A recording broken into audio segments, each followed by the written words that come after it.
नमस्कार, नमस्ते। तो स्प्रिंग बोर्ड की ऑनलाइन क्लासेस के अंदर एक बार आप लोगों का फिर से हार्दिक स्वागत है।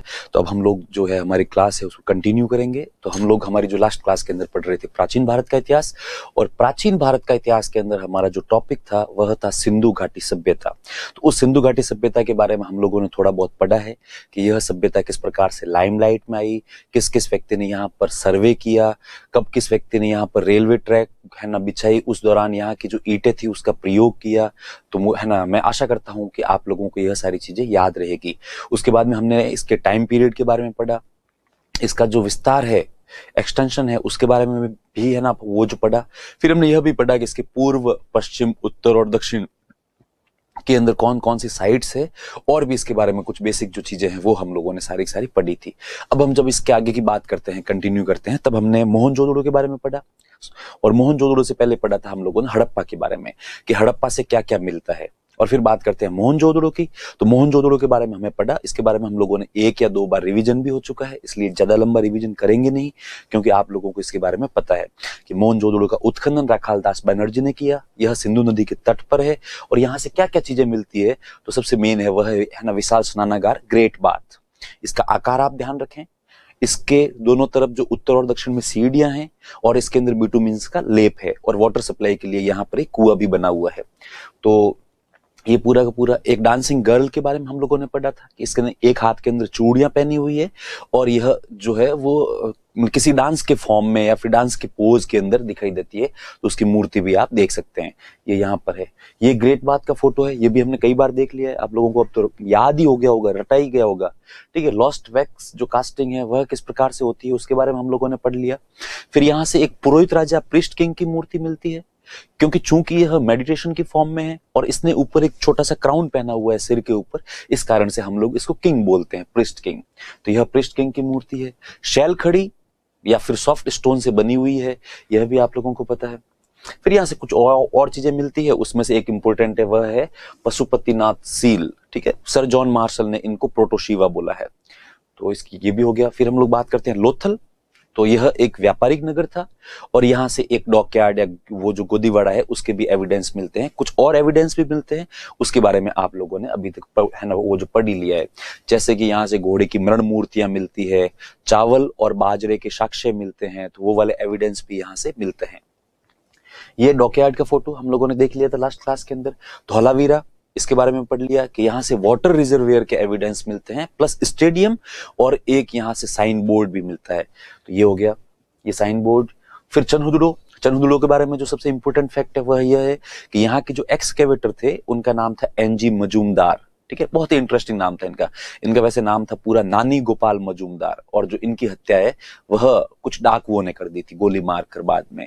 तो बाकी यह औद्योगिक नगरी है, यहाँ से मन के बनाने के बहुत सारे वो जो है ना फैक्ट्रीज के एविडेंस मिलते हैं, और इसके अलावा यहाँ से जो है कुत्ते द्वारा बिल्ली का पीछा करने के एविडेंस भी यहाँ पर मिलते हैं, प्लस यहाँ से मिलती है लिपस्टिक। सुरकोटड़ा, घोड़े की हड्डियां मिलती है यहाँ से। फिर उसके बाद में आप लोगों के दिमाग में एक प्रश्न आ रहा होगा, वो स्वाभाविक सा है कि कालीबंगा भी उस जमाने के अंदर एक महत्वपूर्ण स्थल था, या फिर महत्वपूर्ण स्थल है आज की तारीख में, लेकिन हम लोगों ने उसके बारे में यहाँ पर नहीं पढ़ा है। तो मैं आप लोगों का यह डाउट या संशय जो इसी समय दूर कर देता हूँ कि जब हम लोग राजस्थान की हिस्ट्री पढ़ेंगे उस समय हम लोग कालीबंगा जो है वो अच्छे से पढ़ेंगे, इसलिए यहाँ पर इसको पढ़ाया नहीं जा रहा है। ठीक है, तो कालीबंगा भी पढ़ लेंगे हम लोग बाद में। फिर कुछ जो स्थल है उसके बारे में आप देख लो। कुनाल, कुनाल से क्या मिलता है साहब, यहाँ से सिल्वर के 2 क्राउन मिलते हैं, प्लस लापिस लाजुली मिलता है। मैंने आपसे लास्ट क्लास में कहा भी था कि एक बार इसको आप गूगल पे ढूंढ कर देख लेना कि लापिस लाजुली, कार्नेलियन, या जितने भी इससे जो ये जो अटपटे से नाम आते हैं इनको आप एक बार देख लेंगे तो उसके बाद में आपको यह अच्छे से याद रहेंगे। ठीक है, दैमाबाद, यहाँ से कांसे के 4 वो रथ मिलते हैं, उसकी फोटो भी हम लोग देखेंगे थोड़ी देर बाद में, पहले भी देखी है आपने। रोजदी, हाथी के साक्ष्य मिलते हैं यहाँ से। रोपड़, मनुष्य के साथ कुत्ते को दफनाने के साक्ष्य, और सबसे लास्ट में लिखा हुआ है आमरी, जहां से गेंडे के साक्ष्य मिलते हैं। चलिए, तो यहां तक तो यह था हमारा रिवीजन। उसके बाद में हम जो है वह क्लास को करते हैं कंटिन्यू। कुछ ये वो 4 जो रथ है कांसे के, इसके बारे में आप एक बार देख लीजिएगा। फिर यहां से हम लोग कुछ नोट पढ़ेंगे, ये नोट थोड़े से अच्छे से याद रखिएगा, इसमें ज्यादा कुछ ऐसे याद रखने लायक है नहीं। पहला जो नोट है वह है कि कालीबंगा, बनवाली और राखीगढ़ी। बनवाली को लोग है ना जो बनावली भी बोलते हैं, तो यह भी सही है। यह जो है यह प्राक हड़प्पा स्थल है, प्री हड़प्पन साइट। मतलब जो हड़प्पा काल का जो पीक टाइम पीरियड था उससे पहले भी यह स्थल अस्तित्व में थे। मतलब हड़प्पा काल से भी पहले के हैं, हड़प्पा काल से भी पुराने स्थल है। तो ये 3 स्थल आप ध्यान रखना, इनमें से एक जो है कालीबंगा, वह तो है राजस्थान के अंदर, और 2 जो स्थल है बनवाली या बनावली और राखीगढ़ी, वह है हरियाणा के अंदर। ठीक है, उसके बाद में फिर हम लोग पढ़ते हैं ये जो बनवाली है इसके बारे में एक इंपॉर्टेंट फैक्ट, कि बनवाली से एक वॉश बेसिन मिलता है। वॉश बेसिन आप लोगों को सबको पता है, हम जहां पर हाथ धोते हैं सामान्यतः। ठीक है, तो ये है ना, वो जो इंग्लिश है ना मीडियम वालों के लिए तो बहुत इजी है। इसमें आपको हिंदी मीडियम वालों को विशेष ध्यान देने की आवश्यकता है कि आप में से कई लोगों को अभी भी पता भी नहीं होगा कि वॉश बेसिन को हिंदी के अंदर धावन पात्र बोलते हैं। मैंने भी जब जीवन में इतिहास पहली बार पढ़ा था तो ये धावन पात्र देखकर मैं हक्का बक्का हो गया था। तो मुझे तो कई टाइम तक तो समझ में नहीं आया कि यार वो, क्योंकि वहां पर लिखा हुआ था बुक के अंदर कि जो बनवाली या बनावली से धावन पात्र मिलता है, तो ऐसा समझ में नहीं आया कि धावन पात्र होता क्या है। बड़ी मुश्किल से इधर उधर से लोगों से पूछ के पता किया, तब जाके पता चला अच्छा धावन पात्र का मतलब वॉश बेसिन होता है। तो यहाँ से वॉश बेसिन भी है ना वो जो है ना मिलता है। तो ये आप एक फैक्ट आप याद रखिएगा। फिर हम लोग बात करते हैं रंगपुर और रोजदी। यह जो दोनों स्थल है वह गुजरात के अंदर स्थित है। रोजदी से तो हाथी के एविडेंस भी मिलते हैं, और रंगपुर से हम लोग थोड़ी देर बाद में पढ़ेंगे कि सब रंगपुर से चावल की भूसी मिलती है, ब्रान ऑफ राइस। ठीक है, वो चावल के पीछे का जो है ना आपका ये जितना भी बचा कुचा हिस्सा है वो सारा का सारा यहाँ से मिलता है रंगपुर से। तो यह जो स्थल है यह एक्चुअली हड़प्पा काल के बाद की स्थल है। ठीक है, तो इसलिए यहाँ पर लिखा हुआ भी है कि पोस्ट हड़प्पन जो साइट है, मतलब उसके बाद की जो है वो जो स्थल है। तो रंगपुर और रोजदी यह 2 आपको अच्छे से याद रहेंगे। फिर हम लोग तीसरा जो नोट है उसकी बात करते हैं। दूसरा ये हो ही गया रंगपुर और रोजदी, और तीसरे नोट की जो बात करते हैं वह है कोटला निहंखा है ना, जिसको रोपड़ बोलते हैं, और रंगपुर। यह 2 ऐसे स्थल है, हम लोगों ने एक क्लास के अंदर बात हुई थी कि 1947 के अंदर जब बंटवारा हुआ तो उस बंटवारे के समय हमारे पास में बहुत बड़ी बड़ी समस्याएं थी या फिर इश्यूज थे। तो फिर उस समय लोगों ने ये है ना सिंधु घाटी सभ्यता के ऊपर ज्यादा ध्यान नहीं दिया, और सामान्य एक जो है ना फटाफट जैसे तैसे करके लेना, जितने फायदे नुकसान जो भी हुए वो सब करके फाइनली पार्टीशन हो गया। और पार्टीशन होने के बाद में आर्कियोलॉजिकल सर्वे ऑफ इंडिया को पता लगा कि ले सिंधु घाटी सभ्यता के तो जितने भी स्थल थे वो सारे के सारे स्थल है ना वो है ना पाकिस्तान में चले गए। इंडिया के पास स्थल बचे थे केवल और केवल 2, और वह यह थे कोटला निहंखा रोपड़ और रंगपुर। तब आर्कियोलॉजिकल सर्वे ऑफ इंडिया ने भगवान की तरफ देखा और कहा हे प्रभु, सारे के सारे स्थल तो चले गए पाकिस्तान में, अब हम यहाँ पर करें क्या। तो कहते हैं उन्होंने इतना मन से आत्मा से कहा था कि वो कहते हैं ना हारे का सहारा बाबा श्याम हमारा। तो है ना बाबा श्याम ने हाथों हाथ आर्कियोलॉजिकल सर्वे ऑफ इंडिया की है ना फीलिंग को समझा, और उसके बाद में इंडिया के अंदर लगभग 1000 के आसपास सिंधु घाटी सभ्यता के स्थल खोजे गए, और जो अभी वर्तमान में है 1000 के आसपास हमारे पास में है। हालांकि उत्खनन का कार्य सभी जगह पर नहीं हो रहा है। तो यहाँ पर अपने को ध्यान केवल इतना रखना है कि आजादी के पश्चात इंडिया के पास केवल 2 ही स्थल बचे थे, और वो थे कोटला निहंखा ब्रैकेट में रोपड़ और रंगपुर। ठीक है, आपके गुजरात के अंदर। तो ये हो गया। फिर नोट नंबर 4, इसके अंदर हम लोग बात करते हैं कि शौर्तुगई, ठीक है, ये यहां पे गलती आई ये मात्रा। तो शौर्तुगई और मुंडीगाक 2 यह स्थल है जो अफगानिस्तान के अंदर स्थित है। ये दोनों स्थल अफगानिस्तान के अंदर स्थित है। ठीक है, चलिए तो इसी के साथ हमारा जो नोट वाला ये सेक्शन था ये समाप्त हो गया है। इसके बाद में भी हम लोग सिंधु घाटी सभ्यता के बारे में थोड़ा बहुत पढ़ेंगे। तो देखते हैं क्या क्या पढ़ने वाले हैं आज हम लोग। तो हमारा जो नया टॉपिक है उसका नाम है नगर नियोजन या फिर टाउन प्लानिंग। तो हमारी जो पहली या दूसरी क्लास के अंदर ही हम लोगों की बात हुई थी कि भारतीय होने के नाते तो हम लोगों को इस बात पर प्राउड फील होना चाहिए कि हमारे इंडिया के अंदर एक ऐसी सभ्यता थी जो विश्व की प्रथम नगरीय सभ्यता थी, first urban civilization of the world. तो यह इसकी प्रमुख विशेषता थी। इसके अलावा भी हम लोग बात करें तो यह अपनी उत्कृष्ट जल निकासी ये जो प्रणाली के लिए भी प्रसिद्ध थी, उसके बारे में भी हम लोग देखेंगे अभी। ठीक है, अब हम लोग बात करते हैं वो जो नगरों के बारे में। तो जो नगर थे वह 2 भागों में बटे हुए थे, पार्ट ए और पार्ट बी, जिसको हम लोग सामान्यतः पूर्वी भाग और पश्चिमी भाग बोलते हैं। ठीक है, ईस्ट और वेस्ट। तो एक जो मतलब है ना हिस्सा था वो आपका पूर्व में था, एक जो पार्ट था वह आपका पश्चिम में था। अब इनकी विशेषताओं के बारे में बात करें तो पूर्वी भाग जो था वह उस जमाने के अंदर जन सामान्य के लिए हुआ करता था, मींस पब्लिक के लिए। वहां पर जितनी भी पब्लिक या पॉपुलेशन जो है वह सारी सारी पूर्वी भाग के अंदर रहती थी, जबकि पश्चिमी भाग उससे थोड़ा सा दूरी पर एक किसी ऊंचे टीले पर हुआ करता था। और इसके अंदर पश्चिमी भाग के अंदर कुछ ऐसी इमारतों के एविडेंस मिलते हैं जो थोड़ी सी बड़ी थी। तो हम लोग देखते हैं कि कभी इमरजेंसी के समय इन इमारतों का प्रयोग होता था, या फिर जैसे यहाँ पर बड़े बड़े भवन मिलते हैं तो हो सकता है कि वो उस जमाने के अंदर कोई सामुदायिक भवन वगैरह रहे होंगे। ठीक है, और ये जो दोनों भाग होते थे, भाग ए और है ना भाग बी, दोनों ही ठीक है वेल फोर्टिफाइड होते थे, मतलब उनके चारों तरफ चार दीवारी होती थी अच्छी खासी। लेकिन जो भाग है ना भाग बी है, ठीक है पश्चिमी भाग है, वह किसी ऊंचे टीले पर स्थित होता था, एक बड़ा सा थोड़ा सा मतलब हाई ग्राउंड या फिर माउंट बोल सकते हैं हम लोग, तो उसके ऊपर बना हुआ होता था। तो यह होते थे। इसके अतिरिक्त बात करें तो इस नगर के अंदर है ना जितनी भी सड़कें होती थी वह एक दूसरे को समकोण पर काटती थी, चेस बोर्ड की तरह। हम लोगों ने अपने जीवन में, आप लोगों ने सबने है ना शतरंज का बोर्ड तो देखा ही है। तो शतरंज का बोर्ड है ना बिल्कुल कैसे होता है, बिल्कुल वैसे ये है ना सारे सारे नगर थे, और अधिकतर नगर इसी प्रकार से बसे हुए थे। कुछ अपवाद है, बाकी इसके अलावा सारे सारे नगर ऐसे ही बसे हुए थे। इंडिया के अंदर वर्तमान में बात करें कि वेल प्लान्ड सिटीज कितनी है, तब मैं कहूंगा मात्र 3 है, जयपुर, चंडीगढ़ और उसके बाद में नई दिल्ली जो है, यही केवल वेल प्लान्ड है। ठीक है, बाकी सब जगह तो अपने को देखते ही अपन उबड़ खाबड़ बसे हुए हैं, कहीं पर गलियां चौड़ी है, कहीं पर गलियां संकड़ी है। ठीक है, और कोई ऐसा ही बिल्कुल यूं होता है ना, अपने जैसे पश्चिमी राजस्थान के अंदर कहते हैं कि बिल्कुल नाक रिसीद में जाए मार्ग, मतलब बिल्कुल स्ट्रेट। तो स्ट्रेट रोड अपने यहाँ पे कम ही देखने को मिलते हैं। आप देखोगे है ना ज्यादातर जगह पर कर्व वगैरह होते हैं। तो सिंधु घाटी सभ्यता के समय ऐसा नहीं था। इन लोगों ने जहां कहीं पर भी नगर बसाए या प्लान किए तो वो मतलब है ना उन्होंने बहुत ही लार्ज स्केल पर पहले से प्लानिंग करके उसके बाद में ये जितनी भी सिटीज थी इनको सबको स्टैब्लिश किया था। तो यह इसकी कुछ है ना विशेषताएं हैं। तो एक बार आप देख लीजिए यहाँ पर, ये आप थोड़ा मेंस का टॉपिक है तो इसको आप अच्छे से याद रखिएगा। और वैसे इसमें याद रखने लायक कुछ है नहीं, एक बार जब सुनते हैं तो उसी के दौरान हम लोगों को यह चीजें याद हो जाती है। अब कौन कौन सी चीजें हैं वो आप देख लीजिए। प्रथम नगरीय सभ्यता थी, ठीक है। तो प्रथम नगरीय सभ्यता, first urban civilization of the world, well planned town planning इसकी विशेषता है। Towns were divided into 2 parts, ठीक है, वो हमने देख लीजिए, eastern and western part. Eastern part क्या होता था, रेजिडेंशियल होता था, कॉमन पब्लिक के लिए, हम जैसे लोगों के लिए। वेस्टर्न पार्ट यह एक किला या दुर्ग होता था, और यह किसी ऊंचे है ना टीले पर स्थित होता था।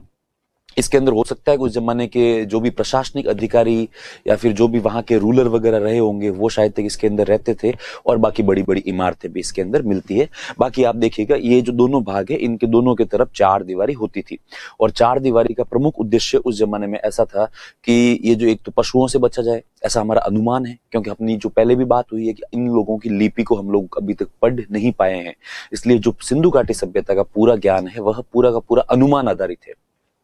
तो शायद तक क्योंकि सिंधु घाटी सभ्यता के लोग शांति प्रिय लोग थे, ठीक है, उनको थोड़ी शांति अच्छी लगती थी जीवन के अंदर, तो इसलिए ऐसे कोई मतलब है ना ऐसा लगता नहीं है कि उस जमाने में ये एक दूसरे के ऊपर अटैक करते होंगे या फिर ये, तो शायद तक डिफेंस पर्पज से यह जो है ना दीवारें नहीं थी।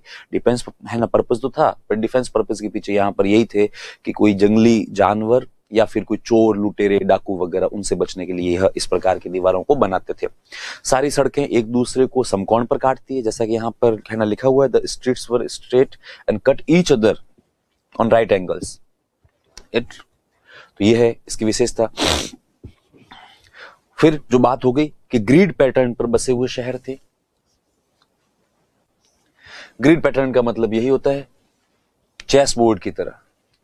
फिर एक और विशेषता है कि घरों के दरवाजे मुख्य मार्ग पर नहीं खुलते थे। जब हम लोगों ने लोथल पढ़ा था तब पढ़ा था कि लोथल के अंदर एक ऐसा घर मिलता है जिसका दरवाजा मुख्य मार्ग पर खुलता है। बाकी इसके अलावा जितने भी सारे घर है उनके सबके जो है वह गेट सहायक गलियों के रूप में खुलते थे, मतलब मेन रोड पर नहीं, जबकि मेन रोड से एक कनेक्टेड वापस एक और गली होती थी, तो सब उस गली के अंदर ना खुलते थे। तो देखिए कितने मैच्योर और कितने समझदार लोग रहे होंगे वो उस जमाने के अंदर, ठीक है। जबकि हमारे यहाँ पर अभी आप वर्तमान में भी देख लो, घरों के दरवाजे मुख्य मार्ग पर खुलते हैं लोगों, और लोग इस समस्या का सामना भी करते हैं। क्योंकि जब आपके घर का दरवाजा बिल्कुल मेन रोड पर खुलता है तो है ना पॉल्यूशन, ठीक है, नॉइज भी बिल्कुल बहुत ज्यादा, साउंड वाउंड भी आता है, प्लस थोड़ा है ना सिक्योरिटी का भी थोड़ा सा डर रहता है। जबकि उस जमाने के अंदर लोग इतने भले थे कि इस प्रकार से प्लान करके सारे सारे घरों वगैरह को बनाते थे। तो यह आप देख लीजिए, घरों के दरवाजे मुख्य मार्ग पर नहीं खुलते हैं, अपवाद लोथल, ये भी पढ़ ही लिया। अब एक घर के अंदर क्या होता था सामान्यतः, तो एक घर के अंदर 3 या 4 कमरे, खुला स्पेस, आंगन, ठीक है, जिसको हम लोग बोलते हैं, और इसके अलावा एक किचन, ये भी होता था। कुछ घरों से सीढ़ियों के है ना साक्ष्य भी वो है ना मिलते हैं कि लोग सीढ़ियों के माध्यम से छत पर जाते थे, हो सकता है छत के ऊपर रूम वगैरह भी बनाते थे। तो एक वो मूवी आई थी मोहनजोदाड़ो, ठीक है, ऋतिक रोशन की। तो फिल्म तो कोई ज्यादा अच्छी नहीं थी, उसके अंदर बहुत सारी कमियां भी थी, मतलब है ना हिस्ट्री से रिलेटेड। एक्टिंग की बात वो जो नहीं है ना नहीं कर रहा हूं मैं, उसके अंदर सिंधु घाटी सभ्यता को दिखाया है, तो उसमें हालांकि कमियां भी थी पर बहुत सारी चीजें अच्छी भी बताई है। आप लोगों को एक सीन याद आ रहा होगा, जिसने मोहनजोदाड़ो देखी है उनको, कि जब ऋतिक रोशन और उसका दोस्त जब मोहनजोदाड़ो पहुंचते हैं तो उसको देखते ही उसका दोस्त एकदम से हक्का बक्का हो जाता है, हक्का बक्का होकर ऋतिक की तरफ देखता है। ऋतिक कहता है क्या हो गया रे? तब वो कहता है देख भाई सामने मकान के ऊपर मकान। तो वो उसको ऋतिक भी बहुत आश्चर्य से देखता है, क्योंकि उन लोगों ने जीवन के अंदर पहली बार कोई 2 मंजिला इमारत देखी थी।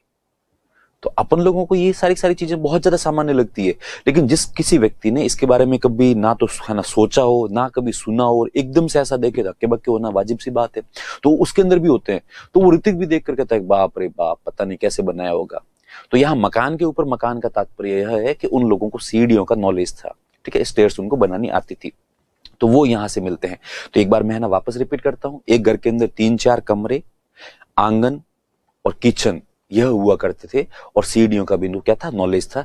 कुछ घरों से कुओं के साक्ष्य भी मिलते हैं कि साहब ये लोग जो है ना वो वाटर सप्लाई के लिए अपने खुद के घर के अंदर भी कुआं खोद कर बनाते थे। सबसे ज्यादा कुओं के एविडेंस जो है वह मोहनजोदड़ो से ही मिलते हैं। मोहनजोदड़ो से लगभग 700 के आसपास कुएं मिलते हैं। तो ये आप थोड़ा सा ध्यान ध्यान रखिएगा। यह लोग उस जमाने के अंदर कच्ची और पक्की दोनों प्रकार की ईंटों का प्रयोग करते थे। तो एक बार आप स्लाइड देख लीजिए ताकि आपको ये सारी चीजें क्या रहेगी, याद रहेगी अच्छे से, कि शहर grid pattern means chess board की तर्ज पर बसे हुए थे। घरों के दरवाजे मुख्य मार्ग पर नहीं खुलते थे। अपवाद हो गया लोथल। एक घर में सामान्य 3 या 4 रूम, रसोई और आंगन हुआ करता था, और इन लोगों को सीढ़ियों का भी नॉलेज था, अर्थात 2 मंजिला मकान भी है ना बनाते थे। आंगन जो खुला स्पेस होता है ना घर के अंदर, तो बुजुर्ग व्यक्ति जो होते हैं वह तो अभी भी यही मानते हैं कि घर की आत्मा जो होता है वह आंगन ही होता है, खुला स्पेस। आप में से बहुत बहुत सारे लोग है ना जानते हैं कि हमारे पेरेंट्स, ठीक है, या फिर हम लोग जो शहरों में शिफ्ट हो गए हैं, ठीक है, अब हमारे घर से जब भी दादा दादी, नाना नानी या कोई भी बुजुर्ग व्यक्ति आते हैं तो उनका शहरों में मन बहुत कम लगता है, क्योंकि जो व्यक्ति गांव में रहा हुआ होता है वह खुले आंगन में, ठीक है, बैठता है। खुले आंगन के अंदर वो लोग सोते हैं गर्मियों के अंदर, तो उनको आंगन खुला स्पेस होता है वो बहुत ज्यादा अच्छा लगता है। जबकि शहरों में क्या हो गया आजकल, 2 BHK कल्चर हो गया या फिर 3 BHK कल्चर हो गया। चलिए आप मतलब है ना फ्लैट में नहीं भी रह रहे हैं, तो भी जो मकान है उसके अंदर भी लोगों ने आजकल स्पेस को तो खत्म ही कर दिया। आजकल लोगों को मतलब हर जगह लगता है कि यहाँ पे एक रूम बना देते हैं या फिर यहाँ पे ये बना देते हैं। तो घरों के अंदर से जो खुला स्पेस है वो धीरे धीरे क्या होता जा रहा है, गायब होता जा रहा है। वरना आप देखिए पहले के जमाने के अंदर बाकायदा रहना, जितना स्पेस घर को मिलता है उतना खुले स्पेस को मिलता है, ठीक है, मतलब है ना खुले स्पेस के लिए लोग वो जगह छोड़ते थे, या फिर वहां पे गार्डन या प्लांटेशन वगैरह जो कुछ भी करते थे। खैर ये तो वर्तमान की बातें हैं। तो सिंधु घाटी सभ्यता के अंदर आप लोग ध्यान रखिएगा, 3-4 कमरे, किचन स्पेस, और प्लस कुछ घरों से कुओं के क्या मिलते हैं, साक्ष्य भी मिलते हैं, एविडेंस भी मिलते हैं। चलिए इसी के साथ इस स्लाइड को थोड़ा आगे बढ़ाते हैं। कुछ घरों से कुएं के साक्ष्य मिलते हैं। मोहनजोदड़ो वाली बात अपने हुई कि लगभग क्या मिलते हैं, 700 कुएं मिलते हैं। अब सिंधु घाटी सभ्यता की ये बात भी अपने अब तो आप लोगों को याद ही हो गई कि उत्कृष्ट जल निकासी व्यवस्था के लिए प्रसिद्ध थी। Proper water waste water drainage system, इसके लिए यह सब प्रसिद्ध है। तो प्रत्येक गली के अंदर छोटी छोटी नालियां होती थी, है ना, ड्रेन्स होती थी, और ये सारी सारी नालियां जो है वह है ना मुख्य मार्ग पर जाकर मुख्य नाली जो होती थी उससे कनेक्ट होती थी, उससे मिलती थी, ताकि हर घर से जितना भी पानी निकलता था वह सीधा नाली के अंदर, उसके बाद में छोटी छोटी नालियां होती थी और वो जाकर मुख्य नाली से मिलती थी। अर्थात वो जो पानी होता था वो मेन जो नाली है, ड्रेन है, उसके अंदर गिरता था। उसके बाद में उसका बिल्कुल सिस्टम बिल्कुल वैसे था कि वो सारा का सारा वो जो पानी है वो नगर से बाहर जाता था पूरा का पूरा। अब ये नालियां जो है वह ईंटों से ढकी हुई होती थी, ठीक है, बड़ी बड़ी ईंटें होती थी, छोटी छोटी ईंटें होती थी। नाली की वो जो साइज है उसके अकॉर्डिंग ईंटें होती थी, इससे इनको पूरा का पूरा ढक के रखते थे ताकि किसी भी प्रकार के आपको गंदगी दिखाई नहीं दे, किसी भी प्रकार की बदबू भी नहीं आए। फिर जो मुख्य नाली होती थी उस नाली को साफ करने के लिए बाकायदा उसके ऊपर एक मेन हॉल होता था। अपन देखते हैं ढक्कन लगे हुए होते हैं ये है ना जितने भी ड्रेन्स के ऊपर, तो बाकायदा उस जमाने के अंदर भी ढक्कन लगाते थे ताकि प्रॉपर जो टाइम टू टाइम उस ढक्कन को खोल कर उसके अंदर बिल्कुल झाड़ू से या जिस किसी भी चीज से नाली को पूरा साफ किया जाए ताकि ये जो है नालियां कभी ब्लॉक नहीं हो और कभी भी बदबू भी नहीं आए। तो ये इस प्रकार से होते थे, तो इसको भी आप ध्यान रख लीजिए, है ना, रखिए। नालियों को साफ करने के लिए मेन हॉल होता था, ठीक है, ये होता था, ये ईंटों से कवर्ड होती थी और generally they used baked bricks. तो वो सामान्य तो उस जमाने के अंदर जो है वो है ना जो पक्की ईंटों का प्रयोग करते थे। हालांकि कच्ची ईंटों के भी एविडेंस मिलते हैं, पर कच्ची ईंटों के एविडेंस कम मिलते हैं, पर मिलते तो है। इसलिए हम लोग कहते हैं कि सिंधु घाटी सभ्यता के लोग जो है वह कच्ची और पक्की दोनों ईंटों का प्रयोग करते थे, लेकिन है ना पक्की ईंटों का प्रयोग बड़ी मात्रा में करते थे। कुछ स्थल ऐसे हैं जहां से कच्ची ईंटें भी मिलती है, जैसे कालीबंगा हो गया, बनावली से भी कुछ ऐसे एविडेंस मिलते हैं, तो ये जरूर आप थोड़ा ध्यान रखिएगा। ईंटों का जो आकार होता था, जो उसकी साइज होती थी, वो 4/2/1 होती थी। ये तो आप समझ ही गए होंगे, ठीक है, कि यदि वह 4 इंच लंबी है तो 2 इंच चौड़ी होगी और 1 इंच उसकी मोटाई होगी। यदि वह 8 इंच लंबी है तो 4 इंच उसकी है ना वो जो है ना चौड़ाई होगी और 2 इंच उसकी मोटाई होगी। तो 4/2/1 जो है वो इसकी साइज है।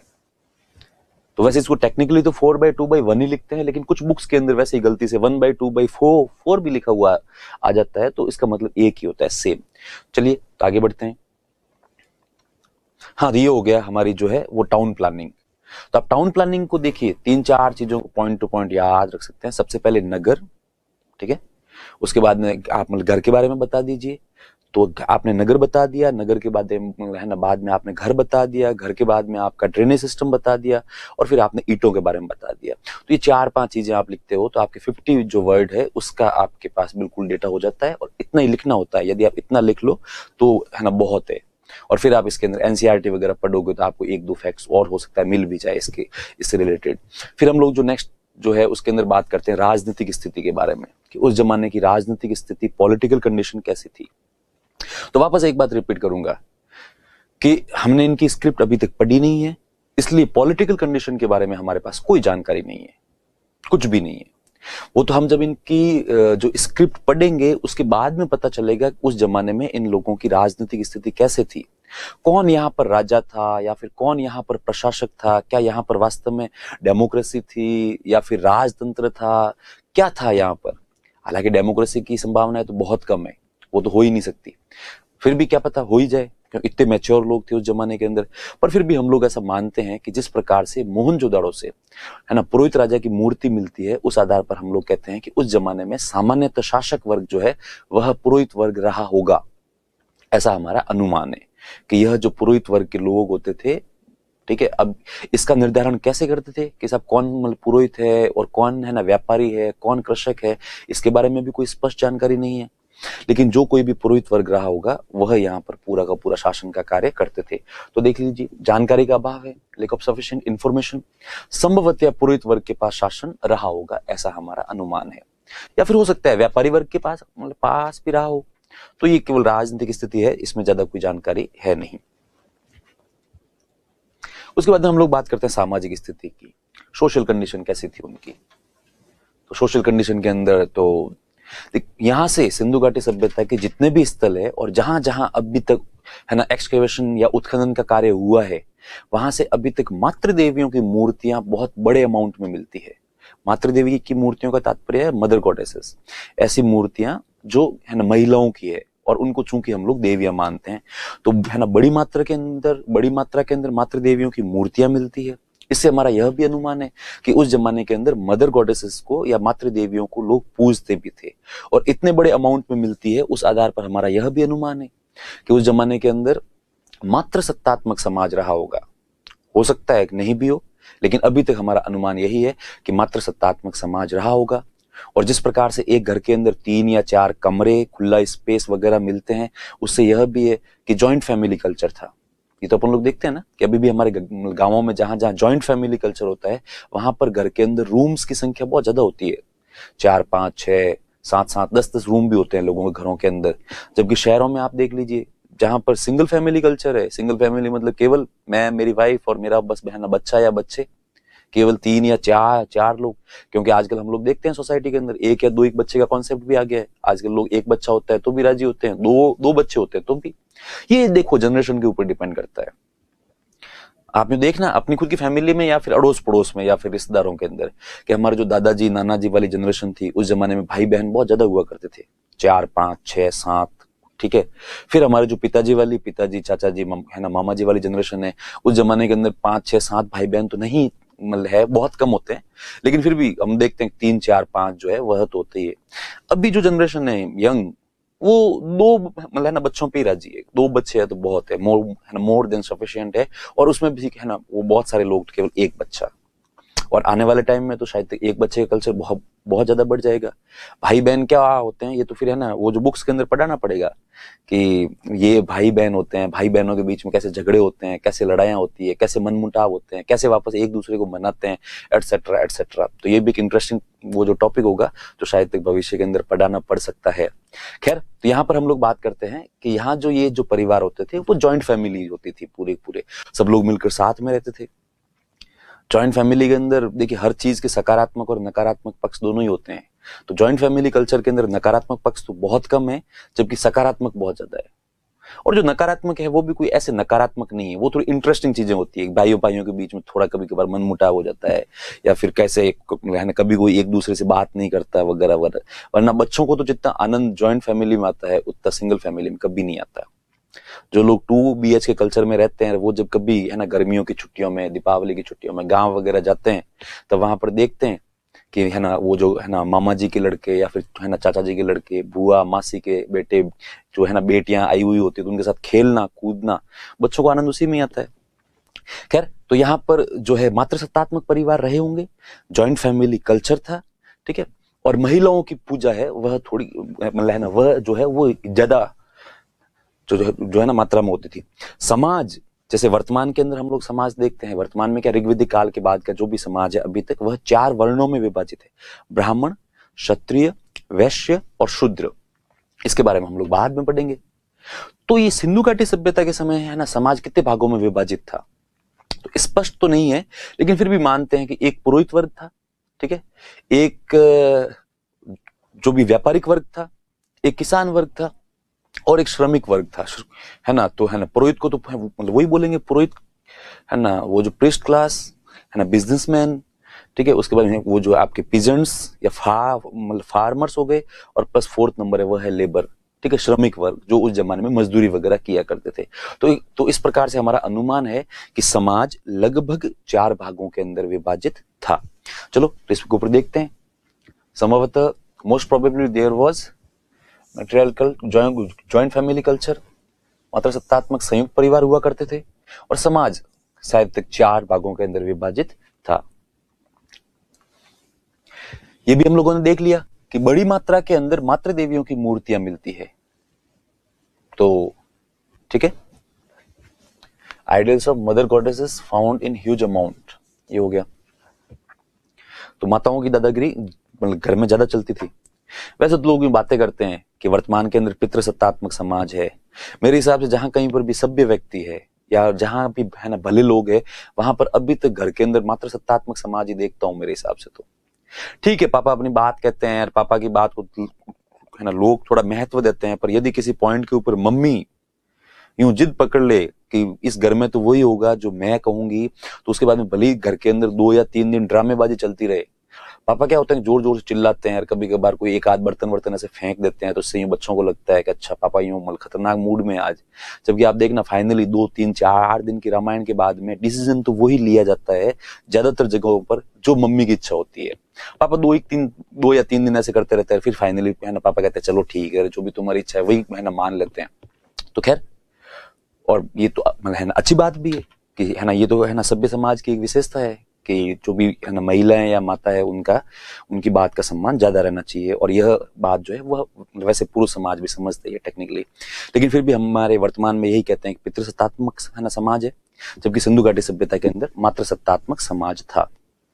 शांति प्रिय समाज था, इनको शांति बहुत ज्यादा अच्छी लगती थी जीवन के अंदर। वैसे मैं इस लाइन से कभी आरंभ से ही सहमत नहीं था, क्योंकि मैं आर्ट्स बैकग्राउंड से रहना नहीं था। और जब मैंने जीवन के अंदर पहली बार ये जो सब्जेक्ट्स पढ़े, तब मेरे को किसी ने कहा, किसी ने क्या, मतलब जब है ना हम लोगों को पढ़ाया गया, तब बताया कि सिंधु घाटी सभ्यता के लोग थे वो शांति प्रिय लोग थे। तो मुझे बहुत अजीब सा लगा। मुझे लगा, मैंने कहा समाज कभी शांति प्रिय हो ही नहीं सकता, ऐसा लगभग इम्पॉसिबल टाइप सा ही है। क्योंकि समाज के अंदर कोई ना कोई अपवाद तो होता ही होता है ना, जिसको हमेशा एक दूसरे को परेशान करने में आनंद आता है, ठीक है, एक दूसरे की बुराई करने में आनंद आता है। उनके काम ही ऐसे होते हैं हर प्रकार के। इवन एक परिवार के अंदर भी कोई ना कोई ऐसा एक आध मेंबर है ना मिल जाता है। बहुत कम ऐसे भाग्यशाली परिवार होते हैं जिनके अंदर सारे लोग शांति प्रिय होते हैं, वरना एक आध अपवाद तो हर जगह हो ही जाता है, ठीक है, या फिर इधर उधर से अड़ोसियों पड़ोसियों में रहे हैं, रिश्तेदारों में कहीं ना कहीं हो ही जाते हैं।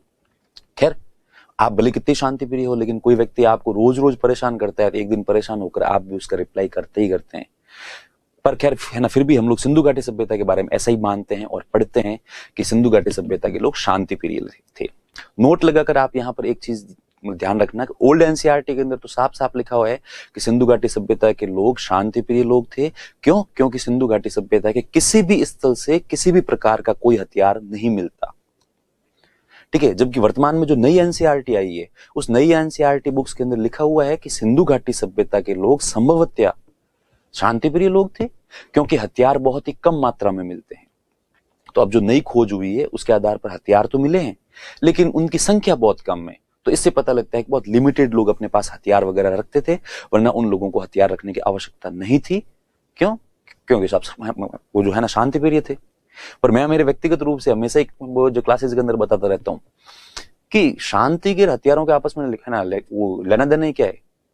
हमारे तो मैंने गांवों में, शहरों में, हर जगह देखा है, सबसे ज्यादा लड़ाइयां ना महिलाओं के बीच में होती है। और महिलाओं को तो भगवान ने एक हथियार दिया है, उसके आगे सारे हथियार फेल है, और वो है जुबान। कि आपकी जीभ कैसे है ना चलती है। तो महिलाएं तो जीभ से इतने वो जो अटैक कर देती है कि जिसकी हद ही नहीं। मैं जब जयपुर आया तो मैंने इसी समस्या के कारण 2 या 3 बार रूम चेंज किए। कि मैं सुबह सुबह उठता और धूप के अंदर जैसे चेयर लेके पढ़ने बैठे, तब पता चला पड़ोस की 2 महिलाएं लड़ रही है, और वो तो जोर जोर से लड़ती थी कि अब मैं जाके उनके बीच में खड़ा होता और दोनों को देखता कि दोनों थोड़ी सी शांति कर ले, तो उनको बोलना है कि आंटी जी प्लीज अब लड़ाई झगड़ा कम करो। पर फिर मुझे लगता है कि अब ये आपस में इतना एंगेज हो रखे हैं, अब जाके अपने यदि ऐसी कहीं बात की तो क्या पता दोनों ही महिलाएं अपने को ही बोल दे, तू होता कौन है बीच में पंचायती करने वाला। तो फाइनली मैंने 1-2 बार अंकल जी से शिकायत करी। अंकल जी ने कहा, बेटा तू तो अब आया यहाँ पे किराएदार के रूप में, मेरी तो शादी हुए इतने इतने साल हो गए, स्टार्टिंग के अंदर जितना समझाना था उतना समझा लिया, अब तो अपने चुपचाप, जैसे ऐसे इस प्रकार के लड़ाई झगड़े कॉलोनी में स्टार्ट होते हैं, अपन अपने टीवी का साउंड बढ़ा देते हैं और चुपचाप बैठे बैठे है ना भजन सुनते हैं। और ये भजन के साथ ये जो वर्ड्स होते हैं वो ऐसे मिक्स होते हैं कि मेरे को तो बहुत ही अच्छा लगता है। तू भी एक काम कर, ईयरफोन ले आ, वो लगा और फिर छोड़ इस बात को। मैंने कहा अंकल जी वैसे कैसे छोड़े। चलो खैर फाइनली यही बात है। तो शांतिप्रिय समाज कोई जरूरी नहीं है कि आप यदि है ना वो जो लड़ाई झगड़ा करना चाहो तो आपके पास हथियार होने ही चाहिए। हथियार का अलग अलग कल्चर होता है। कहीं पर लोग है ना डायरेक्ट वो देसी कट्टा या रिवॉल्वर निकालते हैं, कहीं पर लोग जैसे आप हरियाणा कल्चर की तरफ जाओगे तो वहां सीधा लड़ाई झगड़ा होती है, कहेगा अरे ताऊ लट देना जरा, या फिर अरे भाई एक ना लट देना, लट बजाते हैं थोड़ा। यूपी की तरफ वगैरह चले जाओ तो वहां पे लड़ाई झगड़े होते ही आदमी सीधा देसी कट्टा निकालता है।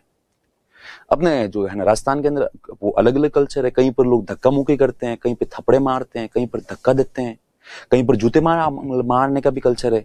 और 1-2 पर्टिकुलर पश्चिमी राजस्थान के अंदर तो जिले हैं जहां पर जब ये लड़ाई अपने पीक पर चली जाती है, आपको लगता है कि तो भयंकर ही लड़ाई होगी, तब लोग एक दूसरे के आगे ना मिट्टी फेंकते हैं, मिट्टी उछालते हैं और बोलते हैं लोकल भाषा में धूड़ थारला रे। तो वो है ना दूसरा वाला व्यक्ति कहता है थारला री धूड़, मतलब तेरे पीछे भी मिट्टी फेंक रहा हूं मैं।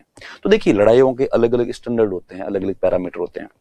चलो इधर उधर की बात हो गई, वापस आते हैं पॉइंट के ऊपर। और पॉइंट यह है कि सिंधु घाटी सभ्यता के सभी स्थलों से बहुत ही कम मात्रा के अंदर हथियार मिलते हैं, इसलिए हमारा अनुमान है कि वह लोग जो है वह शांति प्रिय लोग थे। अब बात करते हैं पुरुष और महिलाओं के बारे में। तो पुरुष और महिलाएं उस जमाने में दोनों ही उस समय खर्चे डबल थे। आज के जमाने के अंदर महिलाएं या गर्ल्स है वो ज्यादातर तो है जो है ना ब्यूटी पार्लर जाती है, विजिट करती है। बहुत कम ऐसी गर्ल्स जो है ना लड़कियां होती है जो ब्यूटी पार्लर जाने का शौक थोड़ा कम रखती है, वरना ज्यादातर तो लोग जाते हैं ब्यूटी पार्लर। कुछ पुरुष भी होते हैं जो सब ब्यूटी पार्लर जाते हैं टाइम टू टाइम, पर ज्यादातर लोग है वह ब्यूटी पार्लर नहीं जाते। लेकिन सिंधु घाटी सभ्यता के अंदर तो हम लोग देखते हैं कि सिंधु घाटी सभ्यता के सारे लोग जो है वह मतलब है ना पुरुष और महिलाएं दोनों ही श्रृंगार करते थे, ऐसे एविडेंस मिलते हैं। ठीक है, हम लोगों ने देखा कि लिपस्टिक मिलती है, वैनिटी बॉक्स भी मिलता है, और अभी तक जितनी भी इमेज, जितनी भी फोटोज वगैरह मिली है मृत भांडों के ऊपर या किसी भी चीज के ऊपर, तो उससे अनुमान है कि उस जमाने में मतलब पुरुष और महिलाएं दोनों ही जो है वह श्रृंगार करते थे, दोनों को शौक था है ना सजने संवरने का। तो आप में से भी आप लोगों को पता है, कुछ लोगों को सजने संवरने का बहुत ज्यादा शौक होता है। टीन एज के अंदर बहुत सारे लोग होते हैं जो हमेशा एक कांच है ना अपने हाथ में ही रखते हैं, और वो पढ़ते लिखते समय 10-15 मिनट पढ़ेंगे, उसके बाद फटाक से कांच लेंगे, अपने आप को यूं देखेंगे कि पता नहीं मैं मतलब कैसा लिख रहा हूँ। अरे भाई नहीं हुए चेंज, अभी आप जैसा 5 मिनट पहले दिख रहे थे लगभग वैसा ही दिख रहे हो, पर लोगों को शौक होता है। और ये खैर एक एज का वो जो असर भी होता है। कई लोग ऐसे भी होते हैं, ठीक है, धूनी बाबा की तरह होते हैं, उनको कोई मतलब नहीं होता कैसे दिखते हैं कैसे नहीं दिखते हैं। सुबह उठते हैं, आंखें साफ करते हैं, थोड़ा सा पानी लेकर बालों में डाले, फिर आप उसको कहीं ले जाओ, थड़ी पे ले जाओ, इधर ले जाओ, उधर ले जाओ, ये सब कुछ चलते ही रहते हैं। ठीक है, तो चलो खैर तो यहाँ पर यही बात करते हैं। फिर कहते हैं कि अब है ना वो जो फिर अपन बात करते हैं कि लोग वेजिटेरियन थे या नॉन वेजिटेरियन थे। तो उस जमाने के अंदर लोग जो है वेजिटेरियन और नॉन वेजिटेरियन दोनों ही प्रकार के हुआ करते थे। ये भी आप थोड़ा ये भी इस बात को आप ध्यान रखें। ठीक है, क्यों? अब आप कहेंगे हम लोगों को कैसे पता लगता है कि उस जमाने के लोग नॉन वेजिटेरियन हुआ करते थे। एक्चुअली जैसे हम लोग देखते हैं अभी वर्तमान में, जैसे कि बर्ड फ्लू की बात हो रही है, तो बर्ड फ्लू के दौरान ये बेचारे जितने भी मुर्गे मुर्गियां वगैरह है, इन सबको क्या करेंगे? ठीक है, क्योंकि पोल्ट्री वाला बिजनेस है वो बहुत ज्यादा रिस्की है। जब भी ऐसा कोई भी फ्लू आता है तब ये जो होते हैं मुर्गे मुर्गियां, इनको दाना खिलाना बहुत ज्यादा भारी पड़ जाता है। इसलिए वो जो पोल्ट्री का मालिक है वो खुद ही एक जेसीबी लाके खड्डा खोद कर जितने भी मुर्गे मुर्गियां हैं इन सबको दफना देता है, मार देता है, खत्म कर देता है।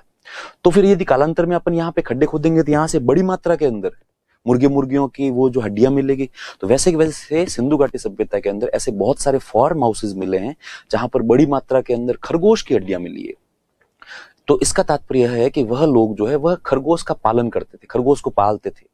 अब खरगोश को इतनी बड़ी मात्रा में क्यों ही पाल रहे हैं? तो इसका सीधी सी बात है कि वो उसको खाते थे। तो उस जमाने के लोग वेजिटेरियन और नॉन वेजिटेरियन है ना वो जो दोनों थे। हालांकि हो सकता है बहुत सारे लोग नहीं भी मतलब है ना खाते हो उस जमाने में, जैसे आज भी नहीं है ना नहीं खाते हैं। फिर अपन लोग बात करते हैं इनका प्रिय खेल। तो इनके जो फेवरेट गेम हुआ करते थे वो एक तो था चेस खेलना, शतरंज, इस टाइप का सही कोई है ना गेम है। दूसरा है मुर्गे और मुर्गियों की आपस में लड़ाइयां करवाना, अपने अपने मुर्गों को लेकर आते थे, उनके आपस में लड़ाइयां करते थे। प्लस इसके अलावा उनको शिकार करने का भी शौक है, ऐसे भी एविडेंस मिलते हैं। फिर रही बात अंतिम संस्कार करने की बात कि अंतिम संस्कार कैसे करते थे। तो अंतिम संस्कार की उस जमाने के अंदर 3 विधियां प्रसिद्ध थी। एक तो सब है ना वो जो बॉडी को दफना देना, जैसा अब वर्तमान में जितने भी एकेश्वरवादी धर्म है वह ऐसा करते हैं। ठीक है, इस्लाम धर्म, ईसाई धर्म या जितने भी ये जो धर्म है यह बॉडी को दफनाते हैं। तो उस जमाने में भी ऐसा प्रचलन था, क्योंकि हम लोगों ने देखा हड़प्पा से 837 है ना कब्रिस्तान मिलता है, और भी कुछ ऐसे मतलब वो जो है ना ऐसे स्थल है जहां से ऐसे कब्रिस्तान मिलते हैं। और फिर हम लोगों ने यह भी देखा था कि मोहनजोदड़ो से कोई भी कब्रिस्तान या कब्र नहीं मिलती। इसका तात्पर्य है कि वहां पे लोगों को जलाते थे। तो उस जमाने में दफनाने का कल्चर भी था फ्यूनरल के अंदर, ठीक है, जलाने का कल्चर भी था। और एक तीसरा है वह है आंशिक शवदान। इसका तात्पर्य यह है कि किसी भी व्यक्ति की मृत्यु के पश्चात उसकी बॉडी को कहीं खुले में रखते थे ताकि मतलब ना पशु पक्षी आए और फिर उसको खाए, और उसके बाद में जो कुछ भी पीछे है ना बचता था उसको वो लोग दफना देते थे। तो इसको बोलते हैं आंशिक शवदान। जब हम लोग राजस्थान की हिस्ट्री पढ़ेंगे, ठीक है, तो मैंने राजस्थान की हिस्ट्री के अंदर पढ़ेंगे दादू दयाल जी के बारे में। तो दादू दयाल जी के जितने भी फॉलोवर है वह मतलब किसी भी व्यक्ति की मृत्यु के पश्चात बॉडी को जंगल में या सुनसान जगह पे रख देते हैं ताकि पशु पक्षी आए उसको खाए, और फिर जो भी पीछे बचे हुए अवशेष है उनको आप कहीं कहीं दफना दो। या फिर इंडिया के अंदर एक धर्म है जिसका नाम है पारसी धर्म। पारसी धर्म के लोग भी कुछ इसी प्रकार से करते हैं। इस धर्म के लोग ऐसा मानते हैं कि हमारा शरीर जो है वो 5 तत्वों से बना हुआ है, 5 एलिमेंट्स, और हम लोग जब तक जीवित रहे तब तक हमने प्रकृति से बहुत कुछ लिया है, बहुत कुछ है ना वो जो हम लोगों ने इससे ग्रहण किया है। तो क्या मतलब क्यों नहीं जब हम भी मरे तो हम भी किसी के काम आए। जब हमारे मरने के पश्चात हमारी बॉडी को ऐसी जगह रखा जाए ताकि चील, कोए, गिद्ध वगैरह आए और खाए तो उनका भी पेट वेट भरे, और पीछे जो भी थोड़ा बहुत भी बचता है वो चींटियां, मकोड़े वगैरह वो भी खाए। तो इसका तात्पर्य यही है कि हमने प्रकृति से बहुत कुछ लिया है, तो इसके बदले में हम भी वापस प्रकृति के काम आए, थोड़ा बहुत कंट्रीब्यूशन हमारा भी होना चाहिए। तो यहाँ पर भी ये जो है शवदान के तीनों ही तरीके है ना प्रसिद्ध थे। तो आप देख लीजिए कि कौन कौन से हैं, एक बार आप देख लें, बड़ी मात्रा में मातृ देवियों की मूर्तियां मिलती है। शांति प्रिय समाज था, पुरुष और महिलाएं दोनों ही श्रृंगार करते थे और दोनों ही ज्वेलरी भी पहनते थे। ठीक है, वर्तमान में हम लोग देखते हैं कि ज्वेलरी जो है वो जो है ना जवाहरात है, वो महिलाओं को ज्यादा शौक होता है, पुरुषों को कम होता है तुलनात्मक रूप से। पुरुष ज्यादा से ज्यादा क्या ही कर लेते हैं साहब, एक चैन पहन लेते हैं, एक आध अंगूठी मंगूठी पहन लेते हैं। कुछ लोग होते हैं जो है ना वो मतलब है ना कानों के अंदर भी कुछ लौंग वगैरह ऐसा भी कुछ पहनते हैं। हालांकि कुछ है ना मतलब कुछ लोगों को बप्पी दाबी बनने का शौक होता है, किलो 2-2 किलो ऐसे ही सोना पहन के घूमते रहते हैं इधर उधर। पर उस जमाने के अंदर पुरुष और महिलाएं दोनों ही जो है वो ज्वेलरी पहनते थे।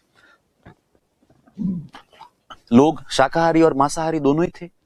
तो शाकाहारी तो स्वाभाविक सी बात है होंगे ही, और मांसाहारी हम लोग इसलिए कहते हैं कि बड़ी मात्रा के अंदर जो है वह वहां से खरगोश की हड्डियों के अवशेष मिलते हैं और कुछ ऐसी पेंटिंग्स के भी एविडेंस मिलते हैं। किसी बर्तनों के ऊपर देखा गया है, जैसे मैंने आपको लिखवाया तो नहीं है, लेकिन जैसे कि साहब हड़प्पा और मोहनजोदड़ो दोनों ही जगह से है ना वो है ना साक्ष्य मिलते हैं कि एक व्यक्ति छुरा लेकर बकरे के पीछे खड़ा है। तो इसका मतलब वह इस बकरे को मारने वाला है, और क्यों मारेगा साहब, इसका मतलब वो उसको खाएगा, उसका भक्षण करेगा। तो वह इसलिए यह भी एविडेंस हमें यहां से मिलते हैं। ठीक है, अंतिम संस्कार की है ना 3 विधियों का प्रचलन था, पूर्ण शवाधान, आंशिक शवाधान, दाह संस्कार, मतलब दफनाना, ठीक है, पार्शियल बरियल और दाह संस्कार। इस तरफ देख लेते हैं एक बार। पीस लविंग सोसाइटी थी, बहुत use to do makeup and wear jewellery, vegetarian, non vegetarian. Favourite games मैंने आपको बताई दिए, चेस है ना, मुर्गों की लड़ाइयां है, और इसके अतिरिक्त जो है वह है ना जंगल के अंदर जाना और शिकार विकार खेलना, यह भी इनकी लड़ाइयां थी। फ्यूनरल के है ना 3 मेथड से, बरी किसी को दफनाना, पार्शियल बरियल मतलब पहले बॉडी को जानवर वगैरह खा ले, उसके बाद में जो भी पीछे बचा हुआ है उसको कहीं न कहीं दफनाना, और टू बर्न। ठीक है, दाह संस्कार जो हिंदू धर्म के अंदर अभी वर्तमान के अंदर भी यह है ना प्रसिद्ध है। फिर हम लोग बात करते हैं कि लोथल से 3 युग्मित समाधान मिलते हैं, ठीक है, और कालीबंगा से 1 युग्मित समाधान मिलता है। युग्मित समाधान का मतलब है couple grave. From Lothal found 3 couple graves and from Kalibangan found 1 couple grave. मतलब 2 लोगों को, एक पुरुष और महिला दोनों को साथ में दफनाया गया है। ठीक है, 2 लोगों को एक ही साथ में दफनाया गया है। इसका तात्पर्य यह है कि दोनों की मृत्यु एक ही समय पर हुई थी, इसलिए लोगों ने एक बड़ा सा खड्डा खोदा, और बड़ा सा खड्डा खोदने के बाद में दोनों को आसपास में लिटा दिया और उसके बाद में उनको दफना दिया। तो यह लोथल से 3 मिलते हैं और कालीबंगा से 1 मिलता है। अब प्रश्न यह पैदा होता है कि युग्मित समाधान जब मिलते हैं, कपल ग्रेव जब मिलती है, तो इसका तात्पर्य क्या है, क्यों दोनों एक साथ मरे? तो हो सकता है कि दोनों कहीं पर लड़ते हुए साथ में मारे गए। तब लोग कहते हैं नहीं, इसकी संभावनाएं कम है। अब जब लड़ते हुए साथ में मरते थे तो कई भी मतलब बहुत सारे लोग भी मरते थे, लेकिन 2 को पर्टिकुलर साथ में दफनाया है। तो फिर जैसे हम लोग देखते हैं कि पहले है ना भारत के अंदर सती प्रथा हुआ करती थी, वो तो आप लोगों को सबको पता है। ठीक है, अब मतलब अभी वर्तमान में सती प्रथा नहीं है। जब है ना पितृसत्तात्मक समाज था, जब है ना पुरुष प्रधान समाज था, तब सती प्रथा हुआ करती थी। और उस जमाने के अंदर महिला प्रधान समाज है, तो क्या हम मान लें कि जैसे यहां पर सती प्रथा हुआ करती थी, वैसे वैसे सिंधु घाटी सभ्यता के अंदर सता प्रथा रही हो? तब लोग हंसते हैं और कहते हैं हाँ हो तो सकता है, पर फिर कहते हैं नहीं यार, इसकी संभावना तो कम ही होती होगी। हालांकि कुछ लोग कहते हैं नहीं नहीं, ये भी मतलब ऐसी ही उस मतलब है ना उस जमाने में रही होगी तो अच्छी बात थी कि जब भी कोई भी यहाँ पर अपन देखते हैं कि साहब जब भी किसी व्यक्ति की मृत्यु होती थी पहले सती प्रथा के दौरान, तब कहते थे उसकी पत्नी को, ले भाई तेरा वो जो पति तो गया, अब तू भी आ जा, साथ में क्या हो जा, है ना सती हो जा। वैसे वैसे उस जमाने के अंदर लोग यूं कहते ले भाई तेरी है ना पत्नी तो गई, और आदमी को कहते आजा साथ में तेरे को सता करते हैं। तो ये केवल है ना वो जो हंसी मजाक की बात है, इसकी संभावनाएं बहुत कम है, नहीं के बराबर है, केवल वैसे ही जस्ट है ना फन के लिए। तो फिर हम लोग देखते हैं जैसे अभी वर्तमान में इंडिया के अंदर या फिर मतलब पूरी दुनिया में ही देखते हैं ओवरऑल मतलब ऑनर किलिंग एक समस्या है। हालांकि एक कोई है ना राज्य है, वह ऑनर किलिंग को लेकर ज्यादा चर्चा में रहता है और वो ज्यादा बदनाम है। आप लोग समझ ही गए होंगे, मैं ना हरियाणा की बात कर रहा हूँ। पर मुझे ऐसा लगता है कि हाँ हो सकता है कि मतलब हरियाणा के अंदर ऑनर किलिंग कुछ ज्यादा हो, बाकी ऑनर किलिंग सभी जगह होती है, कहीं पर कम होती है, कहीं पर ज्यादा होती है। कि जब भी कोई भी लड़का या लड़की अलग समाज में अलग जाति के व्यक्ति के साथ या फिर अलग धर्म के व्यक्ति के साथ है ना शादी करना चाहे, लड़का या लड़की, तो कई बार दोनों परिवार वाले मिलकर इस बात पर सहमति बताते हैं, मतलब है ना वो जो बनाते हैं कि साहब लड़का लड़की जिस दिन मिल जाए दोनों को मार के कहीं फेंक दो या फिर दफना दो, क्योंकि इन लोगों ने समाज के अंदर हमारी नाक कटा ली पूरी पूरी। कहाँ से कटा ये नाक, खैर जो भी है, कहते नाक कटा दी इसलिए इनको तो मारो, और हम तो इसके बाद है ना, इसके बाद में किसी भी प्रकार के केस वगैरह में विश्वास करते ही नहीं है। तो इस प्रकार के जो कपल होते हैं उनको पकड़ के लोग मारते भी है, और ये आप लोगों को सबको पता ही है। तो क्या पता, हो सकता है उस जमाने में के अंदर भी ऑनर किलिंग रही हो। फिर कहते हैं हाँ हो सकता है, लेकिन संभावनाएं कम है, क्योंकि इतनी मैच्योर सोसाइटी लगती है अभी तक देखने से।